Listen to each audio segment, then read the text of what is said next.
It's my 33rd birthday tomorrow, and I have been planning on reading The Hobbit for my 33rd birthday for a while. I did not grow up reading The Hobbit or Lord of the Rings, and so the nostalgia that so many of my friends have from experiencing this series at a very young age is something that I've always been a little bit jealous of, to be honest. However, what I experienced was still very much a Tolkien gateway because the films came out when I was, I think, 10 or 11, and seeing those for the first time still has such a huge, important piece of my heart because it opened my eyes to fantasy in a lot of ways, and I fell in love with the characters and the story and the magic of it all. And I've never lost that. So even though the books were not part of my upbringing when I was very young, the movies left a huge lasting impact on me and the stories and the characters. So I want to bring you guys along with me as I read The Hobbit for the first time. Now I'm going to be immersion reading this, which will be my first time ever immersion reading. I'm going to be reading this physical copy, and in my ears for audiobook, I will be listening to Andy Serkis's narration of the book, and I'm so excited about that. I have no idea how it's going to go. We're just kind of see what happens because audiobooks are still hard for me, and I'm not sure how that's going to translate to me trying to read with my eyeballs and also listen, because those two speeds are very, very different for me. But I'm really excited, and I think that Andy Serkis is incredible, and I cannot wait. So let's go on an adventure. So one of my goals for this vlog is to film as much of it as I can outside, because that feels like it's very in the spirit of the story. And I am a little ways through. I'm not even through like 11 pages of the book yet. I was really worried. When I started this that the magic of The Hobbit in written word was not going to hit me as much as it hits for people that have had the nostalgic experience in childhood with it. But let me tell you what, the minute Gandalf shows up on the page and he and Bilbo start talking to each other, I got emotional immediately emotional. And the magic of this story is just so palpable on every page, in every word. It's so beautiful. I love it so much already, and I'm only 10 pages in, and I'm so happy because, you guys, I had no idea how this experience was gonna be for me. Hey guys, we are out doing a little bit of a bookstore hop for my birthday, but I've gotten a little bit further into The Hobbit, and this whole scene, and like, what a brilliant opening with the dwarves coming to Bilbo's house, because Bilbo is so incredibly relatable right now, and I love it so much. Like, a bunch of people he doesn't know just randomly show up at his house, and he's so stressed about it and trying to host them and not be a part of the adventure that he literally has a complete anxiety attack and passes out. And then they do his dishes. Andy Serkis's performance of this book is brilliant. There's some very faint flavors of the actors who have already played these characters in his performance, but it's not enough to feel like he's imitating them. They're recognizable, but it's still him, and it's still his performance of the character, which I think is really, really cool. They just sang Misty Mountains. And here's something that I wanted to mention. A lot of people said when I started this book, don't skip the songs, like, get ready for a lot of songs, and like that was a bad thing. I don't think that we sing out loud enough in our culture anyways. So I don't know. I'm not bothered by the songs. I'm really not. I think they're great. And Misty Mountains is such a beautiful song, and I love the music that was put to it. Gandalf's kind of rude in The Hobbit, in this first part of The Hobbit. Like, you know, I grew up, Gandalf was the kindly wizard that was protecting everyone, and he's kind of like rude to Bilbo at the beginning of this Hobbit book. I'm like, Gandalf, you can't just like shove your way into his house and then just decide he's going on an adventure for him. That's not how that works. Consent is a thing. Anyways, that's where I'm at for now, and I'll post more shortly.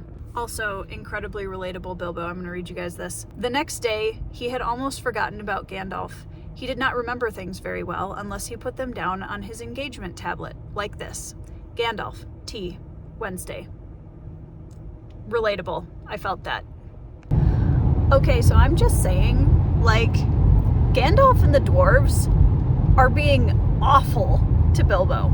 Awful to him. They run across the trolls and they're just like, I mean, this looks dangerous potentially. You go check it out. They don't ask him. They don't even know if he's actually a burglar. Now I realize, before everybody comes after me in the comments, it's supposed to be humorous. I get it. But like, they're really not very nice to him. All right, guys, we are home. And I got through the troll scene, which was absolutely delightful. I love it so much. One of the things that I am absolutely loving about Tolkien's writing is it is so immediately immersive. It's so immersive. And I think it's really cool how each one of his characters or groups of characters have such an immediate personality and culture to them. It's instantaneously distinctive, and I love that. I think that is so cool, you know. And it's the trolls and the dwarves and the hobbits and Gandalf and all of that. It's really cool. But the other thing that I wanted to say is that I just got to the elves and they're doing their song, and this is my first point of contention so far reading this book, is that I hate the elves. I really hate the elves so far. I don't love this kind of elf vibe, especially coming off of my experience with the Lord of the Rings elves, and, you know, I've read part of the Silmarillion, and it just does not fit. And I almost wonder if this was before Tolkien really knew what he was doing with the larger story, and I almost wonder if that his own interpretation of the elves changed drastically between The Hobbit and Lord of the Rings. So it'll be interesting to see how that continues as we keep going. But that's my update for right now. Still absolutely loving it. The troll scene was chef's kiss. It was so good. Okay, so it's the next morning and we're just kind of taking a slow morning, and I'm reading. Honestly, I would highly recommend anyone who hasn't read The Hobbit, or even if you have, to listen to it with the Andy Serkis narration, because he is doing an absolutely brilliant job. And I just got to Gollum. I'm on chapter 5 now, which I'm very excited about, because this is probably one of the most famous scenes in the entire Hobbit, when Bilbo finds the ring and talks to Gollum. And of course, Andy Serkis is doing his iconic Gollum voice. The minute that Gollum shows up on the page, it was like just the chills, because it was the movies did a good job with the scene, but reading it is just a completely different experience. And like, it's so creepy. It's so creepy. And Bilbo is the most displaced character. Like, he's not ready to handle any of this. Like, the things that this poor hobbit goes through in the space of a single book, he's really, like, what a champ, honestly. So I'm gonna read the Gollum part now. Okay, I want to say something about Gollum.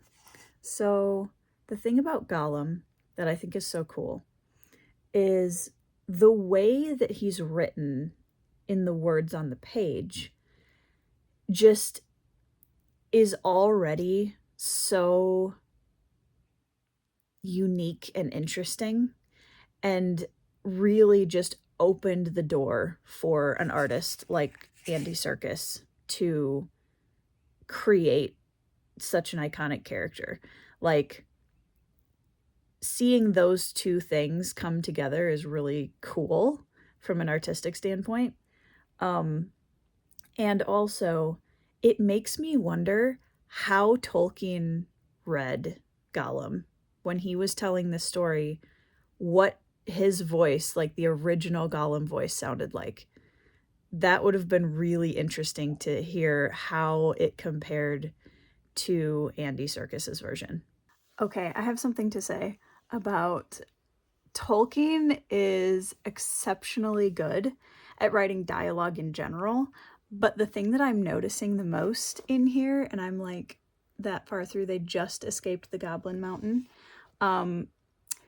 Tolkien is excellent at writing arguments. Like, the characters squabbling with each other throughout this entire book is just fantastic. They just escaped from the mountain, and I am definitely noticing with the immersion read that I'm having a hard time because I visually read way faster than I am able to listen to audiobook, and I've been slowly increasing my speed through this book, and I think I'm finally at like a little bit closer. I just put it on a 1.5, and that's still not as fast as I read visually, but it's getting better. It's been a lot to get used to, but I'm not willing to give up the Andy Serkis performance to just eyeball read this because it's way too good.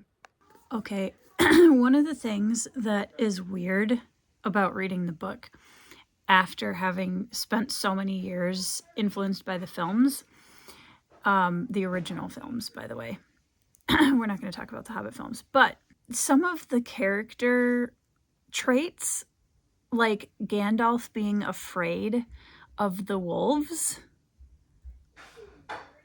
so does not fit with the image of Gandalf that I have in my head. Like, I can see him being afraid of losing his friends, but the fact that he's like, I'm afraid of the wolves, is weird to me. Everybody's so much more self-centered in this book, besides Bilbo, for the most part. Like, Bilbo's just, crippled by self-preservation at this point, which is fair. Like, they're just about leave Bilbo behind in every single step of this book so far, which is just sad. I feel so bad for Bilbo.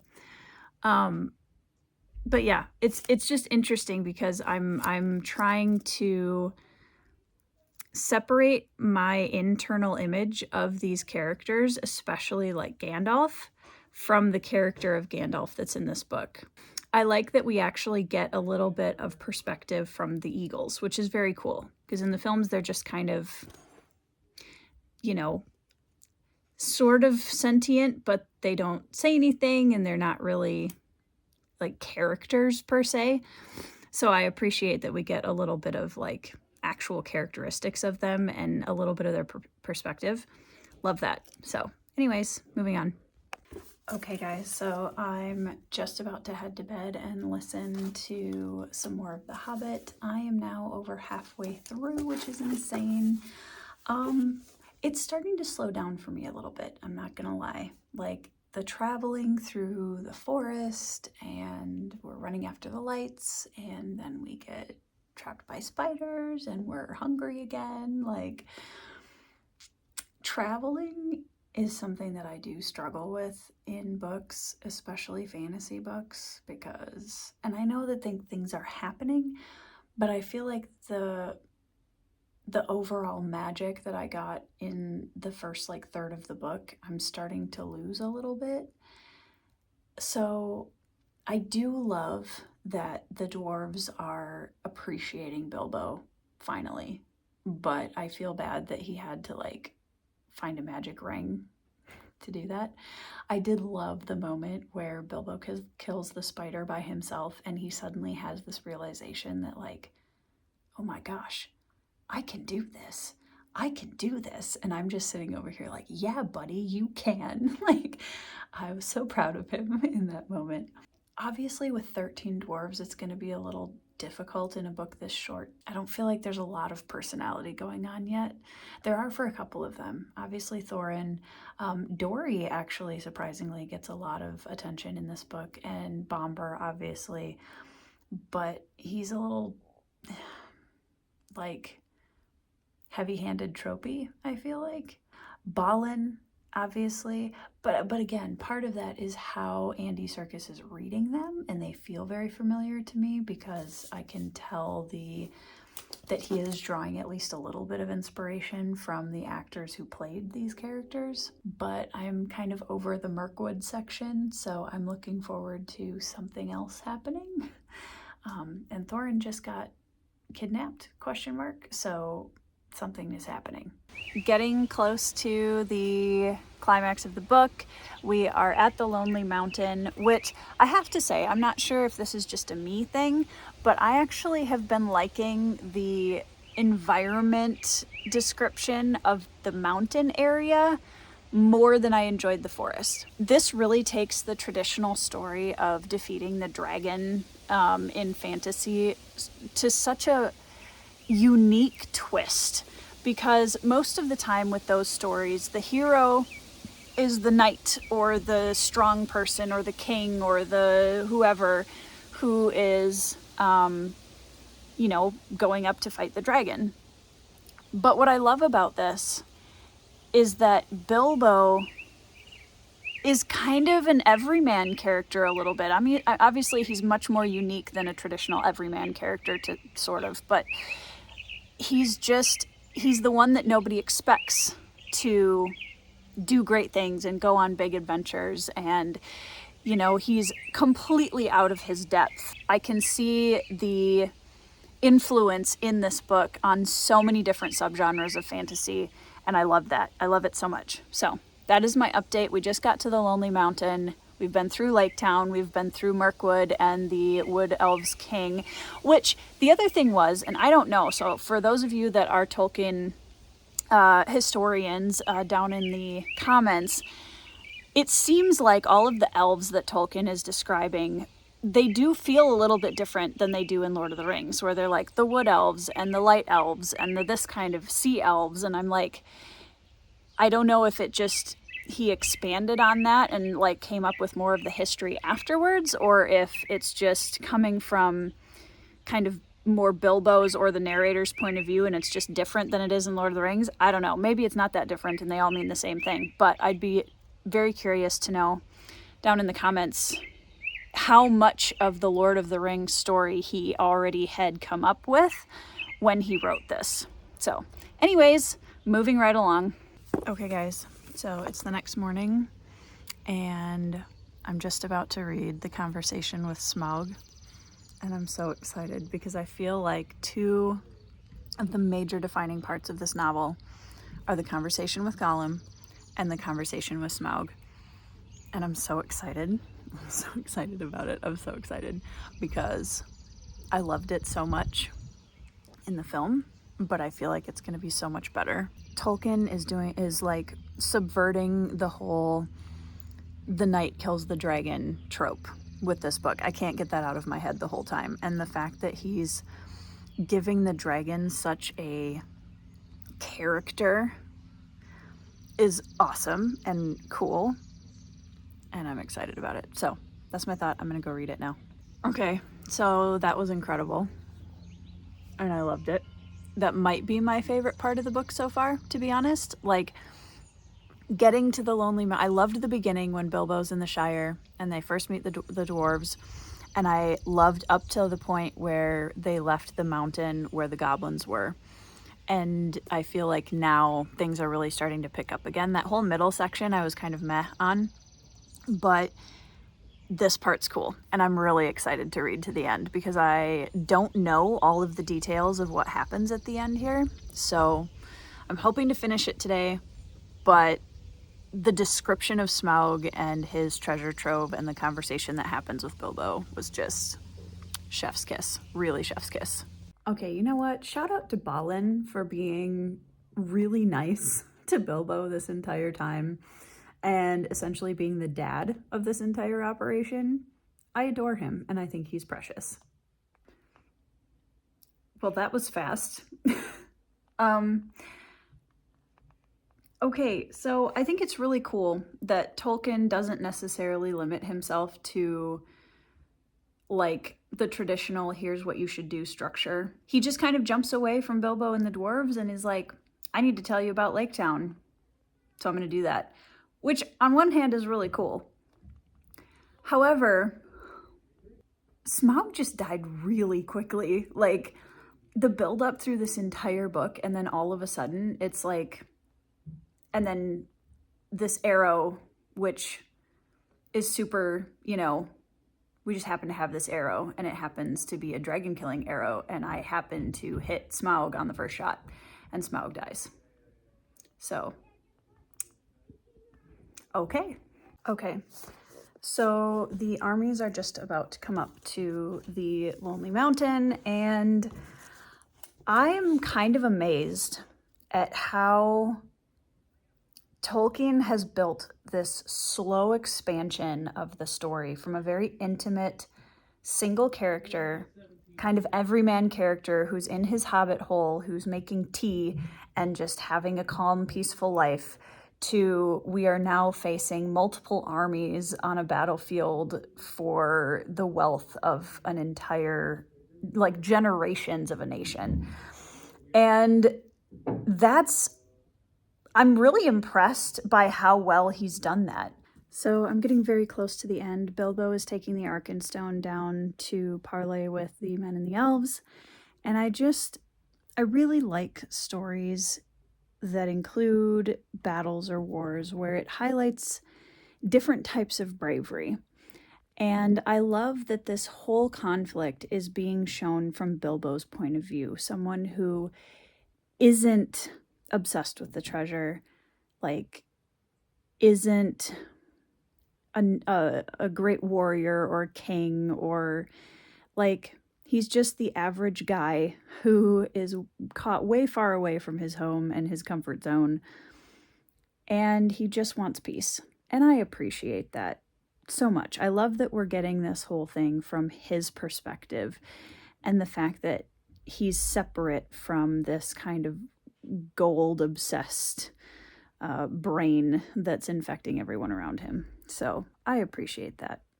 Okay, so I just got through the battle, and I was expecting, from everything that everybody had told me, that like none of the battle happened in the book and that Bilbo gets knocked out and you don't see anything. But that's not necessarily true. There's actually quite a bit in here about the battle, so I wasn't bothered by that at all. But there's one piece that doesn't make any sense to me, and that is that Bilbo says he wants to make up his stand with the host of elves because it's an easy way, the easiest way to potentially escape, and he wants to defend the Elven King. I'm really lost on the reasoning for that one. Like, I could see if it was the easiest chance of escape, but him wanting to defend the Elven King makes no sense after he imprisoned Thorin for no reason and they escaped from him, and like just the idea of like, if he happens to be there, fine, but the fact that Bilbo wants to defend him specifically was really confusing for me. So I'm not sure. Really not sure about that, but yeah. So I was not expecting Thorin's death to hit me as hard as it just did.